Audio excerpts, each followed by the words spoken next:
Just as I was about to step onto the deck, my foot slipped out from beneath me. I landed with a harsh thump.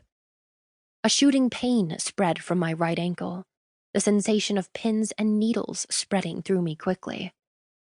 The terrible throbbing in my leg that followed was enough to knock the air out of my lungs and force tears to well up in the corners of my eyes. All I wanted to do was cry, but I fought against the urge. Girls were allowed to cry. Future queens were not. Several security personnel offered me their hands, attending to my little stumble. Father had heard me land and had turned to take care of me. "Are you all right, princess?" he asked. Yes," I mumbled. I attempted to get up on my own, but the pain was too great. I looked down to see that my ankle was already red and swollen. "I think I hurt myself." "May I be of some help to you?" came a man's voice.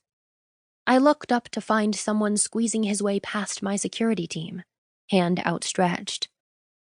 I swallowed at the dry lump in my throat as my eyes widened in pure, stunned amazement. The man before me was dressed in an Indolian Royal Navy Guard uniform, though he didn't exactly strike me as a soldier. The deep blue of his pressed blazer and pants helped bring out the brilliance of his kind, bluish-green eyes. The longer I stared, the more the color of his eyes reminded me of the emerald-encrusted crown I was to one day wear as ruler. They also reminded me of the foamy seas we were sailing, when the light caught it just right and illuminated all of the plant life just below the water's surface. My cheeks flushed with heat when I realized that everyone was staring, because I hadn't said anything for a good couple of minutes. When I slipped and fell, did I happen to hit my head, too? It was the only explanation I could come up with that would explain my distractedness. That, and because the man was the epitome of handsome. What was a man like him doing in a dreary place like this? He was a lieutenant, judging by the stripes sewn into the shoulder of his blazer. And judging by the white armband wrapped around his left bicep, emblazoned with a giant red cross, I guessed that he was a doctor.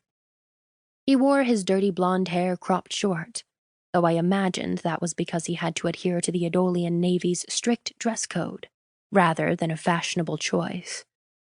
Either way, his clean-shaven look really made the sharpness of his jaw stand out. For the briefest moment, I wanted to know if his face felt as hard and chiseled as it looked. I finally managed to gather up enough common sense to answer, yes, please." I reached up and noted how perfectly our hands seemed to slip together. A perfect fit.